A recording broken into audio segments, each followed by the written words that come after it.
स्वामी जी, मुझे आपसे एक और क्वेश्चन ये पूछना था कि जो जूस लोग थे, परंपरावादी कट्टरपंथी लोग थे, उन्होंने वो ईसा को क्यों स्वीकार नहीं कर सके, जबकि वो 2000 साल पहले से इंतजार कर रहे थे कि कोई मसाया आएगा, उनका उद्धार करेगा, पर वो ईसा को क्यों स्वीकार नहीं कर सके?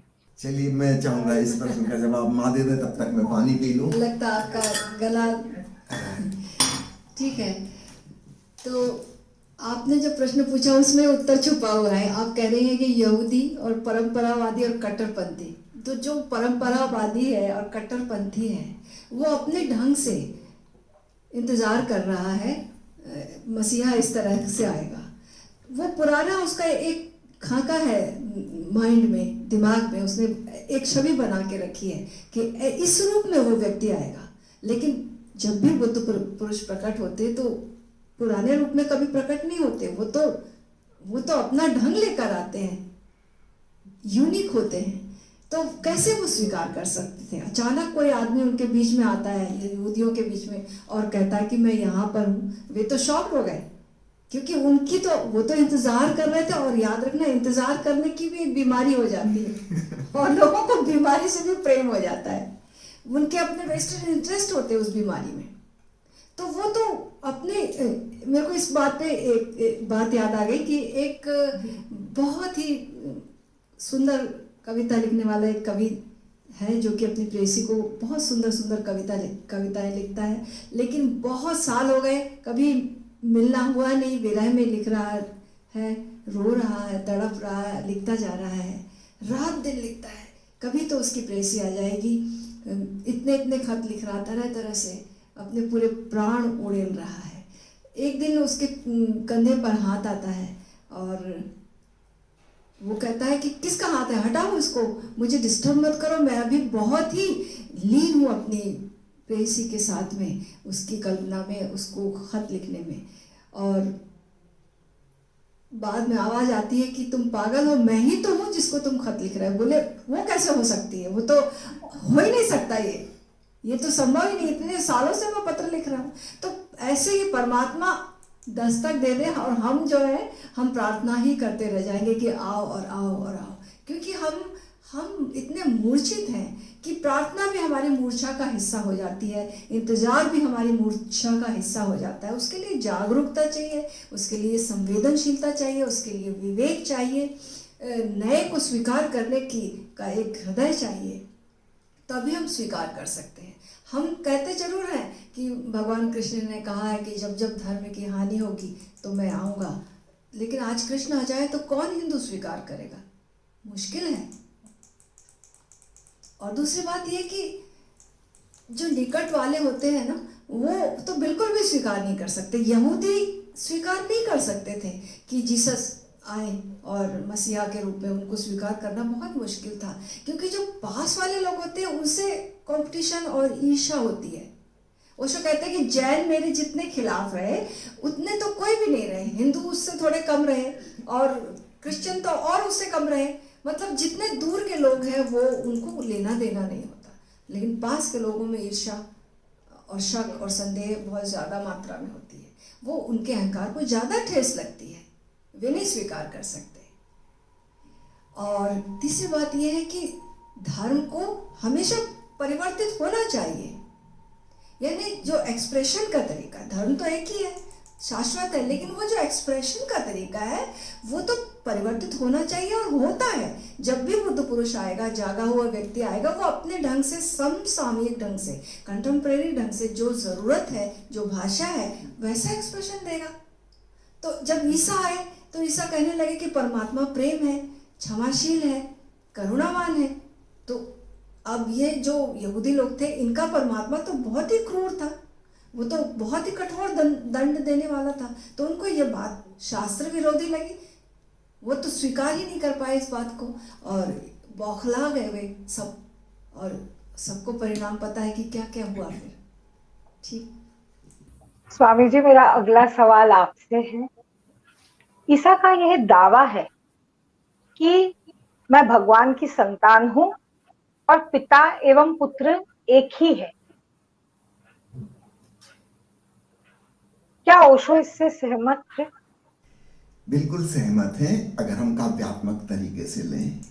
ईसा मसीह का यह दावा कोई व्यक्तिगत नहीं बल्कि एक सार्वभौमिक सत्य की घोषणा है। कहना चाहिए हम सब ईश्वर की संतान हैं और हम पिता से भिन्न नहीं हैं।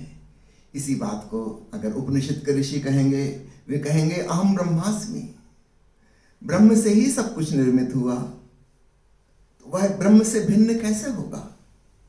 हम सब ओंकार शब्द के ही सघन रूप हैं, उससे भिन्न कुछ हो नहीं सकता। वही तरंग हम में है। ऐसा समझो वह सागर है तो हम लहर हैं। हर लहर के भीतर क्या है? वह सागर ही तो है, वही जल तो है जो लहरा रहा है। तो उपनिषद उसको एक सोफिस्टिकेटेड वे में कहेंगे अहम ब्रह्मास्मि तत्त्वमसि श्वेत केतु। गुरु अपने शिष्य से कह रहा है कि श्वेत केतु तू भी वही है जो मैं हूं। सूफी फकीर मंसूर ने कहा अनल हक, मैं सत्य हूं। तो ईसा जो कह रहे हैं वह इससे भिन्न नहीं है। वही वो कह रहे हैं कि मैं और मेरा पिता अलग अलग नहीं। तो चाहो कहो हम उसके अंश हैं, लेकिन अंश के साथ ये भी कहना होगा कि भिन्नता जरा भी नहीं। लहर और सागर में क्वांटिटेटिव डिफरेंस हो सकता है, क्वालिटेटिव डिफरेंस नहीं है। वही H2O लहर में है, वही H2O सागर में है। मात्रात्मक भेद हो सकता है। तो आत्मा परमात्मा का भेद ऐसा है कि वह गुणात्मक भेद नहीं है। मेरे कुएं का जल और अंडरग्राउंड वाटर टेबल वास्तव में अलग अलग नहीं है। और यह बात जब मैं अपने कुएं के बारे में कह रहा हूं तो ये केवल एक पर्सनल बात नहीं है, इंडिविजुअल मेरे कुएं की। मैं घोषणा कर रहा हूं कि इस संसार में जितने कुएं हैं सबका पानी उसी अंडरग्राउंड वाटर टेबल का, भूमिगत जल भंडार का हिस्सा है। तो अगर हम उसको पर्सनल लें तो वैसा लगने लगता है कि बड़े इगोइस्टिक हैं, अपने आप को कुछ अलग बता रहे हैं। हम तो इनको भली भांति जानते हैं, जोसेफ नाम के बढ़ई के बेटे हैं, ईश्वर का पुत्र कैसे कह रहे हैं। लेकिन वो इसलिए कह रहे हैं अगर तुम इस पे श्रद्धा ला सको, उनके भीतर वो दैवी गुणों को देख सको, तो फिर तुम अपने भीतर भी उसे तलाश सकोगे और एक दिन तुम यह भी पाओगे तुम भी वही हो।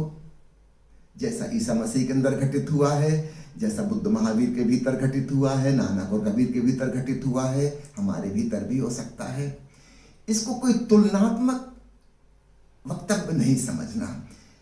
कोई कभी कहता है कि मेरी प्रेसी का चेहरा चांद जैसा है, तो हम लड़ने नहीं पहुंच जाते उससे कि कैसा कहा तुमने। चांद तो हर 14-15 दिन में छोटा होते होते गायब हो जाता है, फिर बड़ा होने लगता है। कि तुम्हारी प्रेसी धीरे धीरे गायब हो जाती है, फिर प्रकट हो जाती है, फिर मोटी हो जाती है, गोल हो जाती है, फिर गायब हो जाती, पतली होके। चांद की लंबाई चौड़ाई इतनी है, वजन इतने करोड़ टन है, तुम्हारी प्रेसी का वजन कितने करोड़ टन है? चांद चक्कर लगा रहा धरती के, तुम्हारी प्रेसी चक्कर लगाती क्या? नहीं, हम उससे लड़ने नहीं पहुंचते, हम उसके भावनात्मक बात को समझते हैं। उस सौंदर्य का कैसे वर्णन करें? तो एक उपमा दे रहा है, हम उसकी इमोशन को फील करते हैं। इसमें इमोशनल ट्रुथ है, फैक्चुअल ट्रुथ नहीं है। फैक्ट अलग होता है, ट्रुथ अलग होती है। तथ्य और सत्य में थोड़ा सा भेद। तो किसी का चेहरा चांद जैसा प्यारा है कि गुलाब की तरह खिला हुआ है, इस उपमा को हम हृदय से समझते हैं, इसको हम फैक्ट की तरह नहीं लेते। काश हम इसी तरह ईसा मसीह के हार्दिक एहसास को पकड़ें, वो जो ऐसा महसूस करते हैं कि मैं और वह एक ही हैं। अहम ब्रह्मास्मि तत्त्वमसि, हरि ओम तत्सत, कुछ भेद नहीं, एक ही हैं। और ऐसा नहीं कहना कि सिर्फ मेरे बारे में। लेकिन जब एक प्रेमी कहता है कि मेरी प्रेयसी दुनिया की सबसे सुंदर स्त्री है, तो हम कहते नहीं कि आपने डाटा कहाँ से कलेक्ट किया, कि आप पूरी दुनिया में घूमे हो, सबके फोटोग्राफ इकट्ठे किए हैं, कितने लोगों के हस्ताक्षर इस पे आपने करवाए हैं, क्या प्रमाण पत्र है? नहीं, हम ऐसा नहीं कहते। हम समझते हैं उसकी दिल की भावना। जब वो कहता है कि सर्वाधिक सुंदर स्त्री, ये प्रेम के क्षण में उसने महसूस किया है। इसमें किसी से कोई तुलना नहीं है, एक बिल्कुल फीलिंग की बात है। अगर वो कहते हैं मैं उसका इकलौता बेटा हूं, ये फीलिंग की बात है, इसको इस ढंग से लेना। और हर एक को ऐसा ही लगेगा कि मैं इकलौता बेटा हूं। किसी युवक को किसी युवती से प्रेम हो जाता है, उसको लगता है कि दुनिया में पहली बार ऐसा प्रेम हुआ है। दूसरे लोग हंसते हैं कि पागल हो तुम, कब से दुनिया चल रही है, करोड़ों लोगों ने प्रेम का अनुभव किया है। लेकिन जिस व्यक्ति को अभी अभी ताजा अनुभव हो रहा है पहली बार, उसको तो ऐसा ही लगेगा कि ऐसा प्रेम आज तक किसी को नहीं हुआ होगा। This is something unique. तो इसी प्रकार हमको आध्यात्मिक अनुभवों को भी लेना चाहिए। तो ओशो इस बात से राजी हैं, बल्कि वो कहते हैं, मैं तो जोर दे के कहना चाहता हूँ, I want to emphasise that Jesus is the only begotten son of God. लेकिन उसके भावनात्मक पक्ष को, आध्यात्मिक उपमा को समझना। ठीक है, बहुत सुंदर स्वामी जी, आप मतलब माँ और आप में इतना बढ़िया हमको आज जीसस और उनके टाइम के बारे में बता रहे हैं कि लग रहा है इसका कि अभी क्रेडिट तक हम हमको नहीं जाता, हम दोनों को नहीं जाता, सब ओशो की कृपा है। जी जी जी। नहीं, और स्वामी जी एक और बात आपसे कह दूं कि मैं और श्वेता दोनों ने हम दोनों ही ओशो सन्यासी नहीं हैं, और हम दोनों ही उस समय भी मतलब कुछ हम उनके करीब भी नहीं कभी आए, पर आप गुरुजनों के मुख से हमको ओशो वाणी सुनाई देती है। मैं इसमें अतिशयोक्ति बिल्कुल नहीं है, मतलब ऐसा लगता है धन्यवाद। कि हम फिर से ओशो को सुन रहे हैं। तो ये हमारा सच में बहुत बहुत बड़ा सौभाग्य है। स्वामी जी, मैं आपसे एक अगला क्वेश्चन ये करना चाहती हूँ कि ओशो के अनुसार जीसस को क्रॉस पर परम ज्ञान की प्राप्ति हुई, या जॉर्डन नदी में जब वो दीक्षा ले रहे थे तब उनको परम ज्ञान की प्राप्ति हुई? तो और या ये परम ज्ञान प्राप्ति के डिफरेंट स्टेप्स हैं, चरण हैं, इसके बारे में कुछ बताइए। इस बात को दोनों ढंगों से देखा जा सकता है। जापान के जैन फकीर दो चीज़ों की बात करते हैं, एक को कहते हैं ग्रेजुअल एनलाइटनमेंट और एक को कहते हैं सडन एनलाइटनमेंट। पर एक्चुअली जिसको हम सडन कह रहे हैं उसके पीछे भी एक ग्रेजुअल प्रोसेस रहती है। समझो हम पानी को उबाल रहे हैं और उबालते उबालते 0 डिग्री से 99 पे ले गए, फिर 100 पे ले गए, फिर भी गर्म करते गए, तब वो भाप बन के उड़ता है। अब हम कह सकते हैं कि भाप बनना एक सडन इवेंट है, अचानक घटित हुई घटना है, या दूसरे ढंग से हम ये भी कह सकते हैं कि एक लंबी प्रोसेस है, धीरे धीरे धीरे टेम्परेचर बढ़ता गया और तब जाके भाप बनी। तो दोनों बातें सही हैं। तो आत्मज्ञान को भी हम वैसा ही देख सकते हैं, एक खास क्लाइमैक्स पे पहुंच के उसकी पूर्णाहुति हो जाती है, पूर्ण खिलावट हो जाती है। लेकिन जहाँ से शुरुआत हुई है उसको हम इनकार नहीं कर सकते। एक बीज को हमने जमीन में बोया, खाद पानी दिया, उसकी कड़ी कवच धीरे धीरे गल रही है, फिर क्रम से छोटी सी जड़ निकली, नीचे की तरफ चली गई, फिर धीरे धीरे 2 पत्ते ऊपर को आना शुरू हुए। 15-20 दिन बाद हमने देखा कि एक दिन एक कोपल फूट आई, 2 छोटे से नन्हे से पत्ते खिले हैं, फिर पौधा बढ़ना शुरू हुआ। होते होते 20-25 साल लगे, तब जाके आम का बड़ा वृक्ष बन गया, फिर उसमें आम फलने लगे। किस बिंदु को हम कहें सडन, किसको कहें ग्रेजुअल? यूं देखो तो पूरी एक ग्रेजुअल लंबी प्रोसेस है। आम का फलना हो सकता है 20 साल बाद हुआ हो, लेकिन उसके पीछे पूरी लंबी कहानी है। इसके बिना क्या आम फल सकते थे? ये सब जरूरी था। ठीक ऐसे ही जॉर्डन नदी के किनारे John the Baptist, Isa Masih के जो गुरु थे, उन्होंने दीक्षा दी। बाइबल में उल्लेख आता है उस दिन का खास, नदी में खड़े करके जब उनको दीक्षा दे रहे थे, अचानक आकाश से एक श्वेत पक्षी, डोव पक्षी आया, जिससे हमारे यहाँ कबूतर होते हैं ना, शांति का प्रतीक, उसको प्रतीकात्मक लेना। जैसे शांति अवतरित हो गई, शून्य आकाश से कुछ अलौकिक उतरा और ईसा मसीह में समा गया। आज तक वो जोसेफ बढ़ई के बेटे थे, अब आज से वो परमात्मा के भी बेटे हो गए। एक नई चीज की शुरुआत हुई, कुछ अलौकिक का संस्पर्श, टच ऑफ द डिवाइन। इसको इस ढंग से लेना। अब जीसस के जीवन में रूपांतरण शुरू हो गया। तो दीक्षा को ऐसा समझना, इनिशिएटिव, इनिशिएशन, किसी चीज की शुरुआत, शुभारंभ। लेकिन इसकी अंतिम परिणति तो बाद में कभी आएगी। तो ओशो का कहना है कि क्रॉस पर अंतिम क्षण में ईसा मसीह को परम बुद्धत्व, परम समाधि, निर्विकल्प समाधि घटित हुई। उसके कुछ देर पहले तक मन में थोड़ी सी शिकायत थी।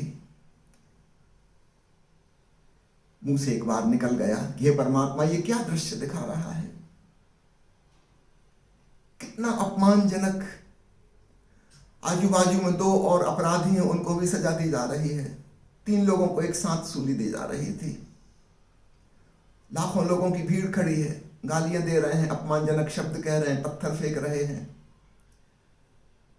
ईसा मसीह के मुंह से एक बात तो निकल गया कि हे प्रभु, ये कैसा दृश्य दिखा रहा है। लेकिन अत्यंत जागरूक व्यक्ति थे। तुरंत उन्होंने अपने भीतर के शिकायत को, इस कंप्लेंट को पकड़ लिया कि ये तो गलत हो गया मुझसे। अगले ही क्षण उन्होंने कहा कि हे प्रभु, तेरी मर्जी पूरी हो, thy will be done, thy kingdom come. मैं कौन होता हूं शिकायत करने वाला कि मेरी मृत्यु कैसे होनी चाहिए? तू ज्यादा जानता है, तूने जन्म दिया, तू मृत्यु दे रहा है, मैं कौन हूं बीच में सलाह देने वाला? वो तो अहंकार आ गया था बीच में। लेकिन क्षण भर को ही आया था। इतने सजग थे कि तुरंत उन्होंने कैच कर लिया कि मूर्छा ने घेर लिया, ये तो मेरा पतन हो गया। तुरंत उन्होंने आंखें ऊपर उठाई और कहा कि प्रभु, जो तेरी मर्जी, अगर तू चाहता है ऐसे ही मेरी मृत्यु हो, स्वीकार है। यह जो परम स्वीकार की बात है, टोटल एक्सेप्टेंस, प्रभु की मर्जी के साथ राजी हो जाना, जिसको भक्तों के शब्द में हम कहते हैं समर्पण, पूर्ण समर्पण, जो भगवान की मर्जी। ओशो कहते हैं उस क्षण में उन्हें परम समाधि घटित हुई। तो दीक्षा जो हुई थी वहां से शुरुआत हुई थी, लेकिन क्रॉस पर पूर्णाहुति, चेतना की परम खिलावट हुई।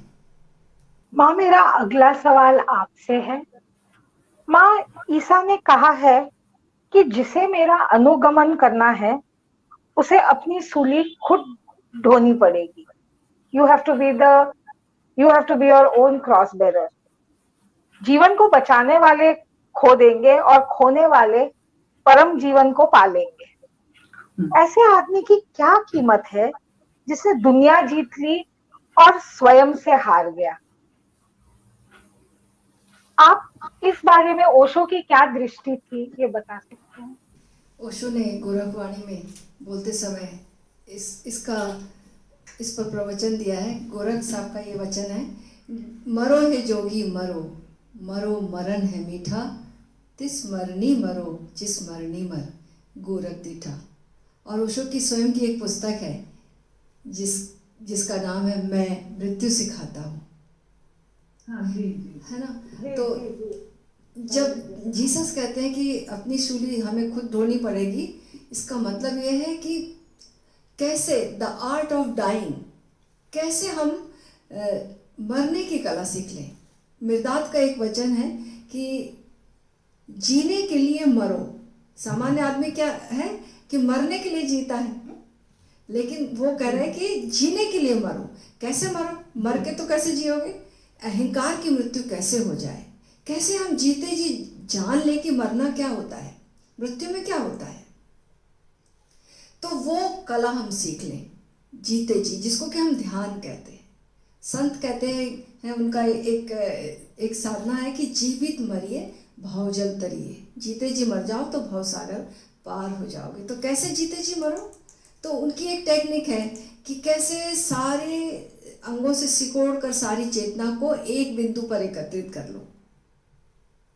थर्ड आई पे समझ, वहां पर एकत्रित कर ली और सारा पूरा शरीर मर गया है, बस वो एक बिंदु, वहां पर पूरी जीवंतता इकट्ठी हो गई है और देख पा रहे हैं कि पूरा शरीर मरा हुआ पड़ा है, लेकिन फिर भी हम एक बिंदु है जो जीवंत है पूरा, मरने के बाद भी उस अवस्था में एक अनुभूति होती है कि हमारे भीतर एक ऐसा तत्व है जो मर के भी नहीं मरता। हम मर जाएंगे लेकिन ये जो जीने का अनुभव है, होने की अनुभूति है, ये वैसी ही बरकरार रहेगी।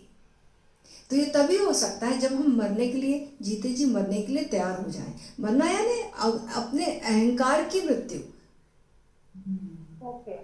और कहते हैं ना, जो अपने सपनों को बचाएगा वो वास्तविक जागृत जीवन से वंचित रह जाएगा। और दूसरा कह रहे हैं कि अपने आप से हार के दुनिया जीत ली तो क्या जीती। निश्चित रूप से अगर हमने सारी दुनिया, सिकंदर भी सारी दुनिया जीत लेता तो हारा हुआ तो जाता है, दोनों हाथ अपने ताबूत के बाहर निकलवा कर जाता कि खाली जा रहा हूँ। जब तक हमने स्वयं को नहीं जीता, अपने शत्रुओं को नहीं जीता, काम क्रोध लोभ मोह ईर्ष्या के बाहर नहीं चले गए, तब तक क्या जीत हुई। बाहर की जीत के भी हम जीत कर जितना हम यश पा लेते हैं, जितनी अपना नाम हो जाता है, जितना धन हो जाता है, उसके बाद भी अपनी दीनता वैसी की वैसी रहती है, और ज़्यादा बल्कि कंट्रास्ट में दिखने लगती है कि हम तो वैसे के वैसे दीन है, क्षुद्र हैं। मांग तो अभी भी मौजूद है, आदमी के पास कितना भी आ जाए, तभी भी कितना भी प्रेम मिल जाए, प्रेम की मांग मौजूद रहती है, कितना भी धन मिल जाए, धन की मांग मौजूद रहती है, कितना भी फेम मिल जाए, मांग मौजूद रहती। तो जब तक हम मांग रहे तो भिखारी तो हैं। तो ये मांग कैसे विदा हो जाए, तो जब तक हम स्वयं को ना जीत ले, तो आत्म विजेता ही असली महावीर है। क्या बात, जी जी जी, बिल्कुल ब्यूटीफुल ब्यूटीफुल। बहुत ही सुंदर। स्वामी जी, मेरा अगला सवाल आपसे है कि ओशो रिपेंट को कभी रिटर्न, कभी पश्चाताप या प्रायश्चित और कभी आंसर कहते हैं, तो उत्तर के रूप में क्यों समझाते हैं? रिपेंट वर्ड जो है, जिसको हम प्रायश्चित कहें हिंदी में, अंग्रेजी में यह जिस मूल भाषा से आया है, जीसस क्राइस्ट अरेमिक भाषा यूज करते थे, वहां पे जो मूल शब्द है उसका भाव पश्चाताप नहीं है, उसका भाव है रिटर्न, लौटना, पलटना। इसको थोड़ा सा मुझे समझाना पड़ेगा। पलटने का अर्थ है जैसे हमारे जीवन की जो ऊर्जा है बहिर्गामी है, एक्सट्रोवर्ट अवेयरनेस, एक्सट्रोवर्ट कॉन्शियसनेस, हमारी इंद्रियां सब बाहर खुलती हैं और हमारी सारी चेतना, हमारी सारी जीवन शक्ति बाहर यात्रा करती है। अगर ये पलट जाए, अर्थात स्वयं की ओर उन्मुख हो जाए, ध्यान में डूब जाए, आत्मज्ञान की तरफ लग जाए, तो इसको रिटर्न होना कहेंगे। अंग्रेजी में आते आते वो रिटर्न से रिपेंट बन गया, तो उसका मूल भाव खो गया। तो रिटर्न का मतलब काफी अलग हो जाता है रिपेंट से। रिपेंट से हम समझते हैं कि जैसे मैंने क्रोध किया था, गुस्सा हो गया था, कुछ अपशब्द कह दिए किसी को, अब मैं रिपेंट कर रहा हूँ, प्रायश्चित कर रहा हूँ कि मुझसे गलती हो गई, मुझसे भूल हो गई, अब ऐसा नहीं करूंगा, कसम खा रहा हूँ आगे के लिए। इस पश्चाताप से कुछ नहीं होने वाला। ऐसा तो सैकड़ों बार हो चुका, कितनी बार क्रोध हो चुका, कितनी बार पश्चाताप भी कर चुके, कितनी बार कसम खा चुके, व्रत ले चुके, परिवर्तन तो कुछ होता नहीं। ऐसा पश्चाताप करके तो हम अपने अहंकार की जो सेल्फ इमेज थी उसको पुनर्स्थापित कर लेते हैं, रीएस्टैब्लिश्ड। मैं अपनी ही नजरों में गिर गया था गाली देके कि कैसी अशब्द भाषा मैंने बोल दी। अब मैं पश्चाताप करके अपने आप को रीएस्टैब्लिश कर रहा हूं, नहीं हूं तो मैं अच्छा आदमी। वो उस समय भावावेश में गाली दे दी, मैं फिर अपनी नजरों में अच्छा आदमी बन गया, फिर मेरा अहंकार की वो जो मूर्ति धूल दूसरित हो गई थी वो फिर उठ गई।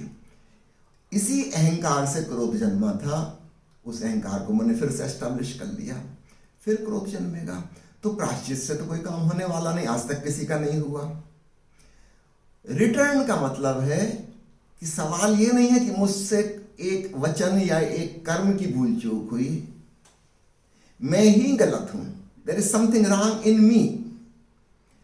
मेरा एक छोटा सा हिस्सा, मेरा एक काम या मेरा एक वचन गलत नहीं है, मैं ही गलत हूं, तभी तो मुझसे वह गलत शब्द निकला, तभी तो मुझसे वह गलत कर्म निकला। तो मैं अपने आप का निरीक्षण करूं। रिटर्न का मतलब ये होता है ये आत्मनिरीक्षण। कसम और व्रत नहीं लेना है भविष्य के बारे में, अभी मेरे भीतर क्या है उसको जागकर होशपूर्वक देखना है। तो रिटर्न का ठीक वही मतलब हुआ जो महर्षि पतंजलि का शब्द है प्रत्याहार, भगवान महावीर का शब्द है प्रतिक्रमण। एक होता है अतिक्रमण, आक्रमण, हम अपनी सीमा के बाहर चले गए। प्रतिक्रमण भीतर वापस लौटना, अपने में आना, आत्मनिरीक्षण करना, स्वाध्याय जिसको कहते हैं, ये ज्यादा सटीक शब्द है।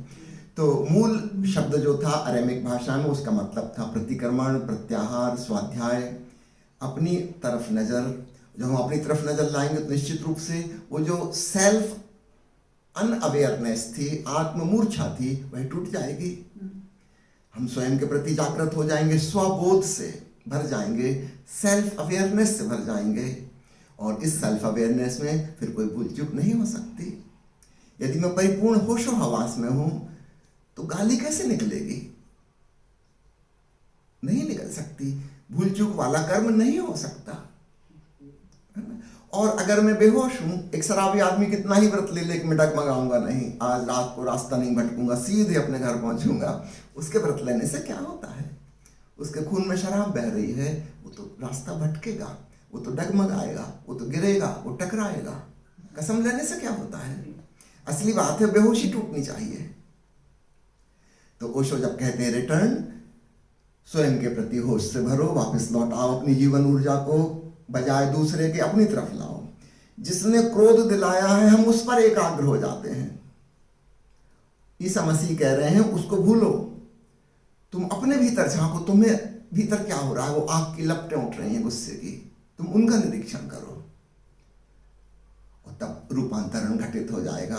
तो निश्चित रूप से यह संभव है, अगर कोई सचमुच में रिटर्न हो जाए तो जीवन का रूपांतरण हो जाएगा। और आपने पूछा ओशो अलग अलग प्रवचनों में अलग अलग ढंग से इसके उपयोग करते हैं। पुरानी जो भाषाएं हैं, चाहे संस्कृत हो, हिब्रू हो, अरेमिक हो, अरबी हो, ये सब काव्यात्मक भाषाएं हैं जहाँ पर बहुआयामी अर्थ होते हैं। एक शब्द के अनेक अर्थ होते हैं, बहुत सारे पर्यायवाची होते हैं, और कभी कभी बहुत सारे अर्थों के लिए एक शब्द होता है। पोएटिक लैंग्वेज ऐसी होती है। आज की जो अंग्रेजी भाषा है वो पोएटिक नहीं है, वो कैलकुलेटिव है, मैथमेटिकल है, साइंटिफिक है। निश्चित रूप से जब साइंटिफिक लैंग्वेज होगी तो उसमें एक शब्द का एक ही अर्थ हो सकता है, वरना बड़ी मुश्किल हो जाएगी। एक शब्द का एक ही मीनिंग फिक्स्ड होना चाहिए, तो ही साइंस डेवलप कर सकता है।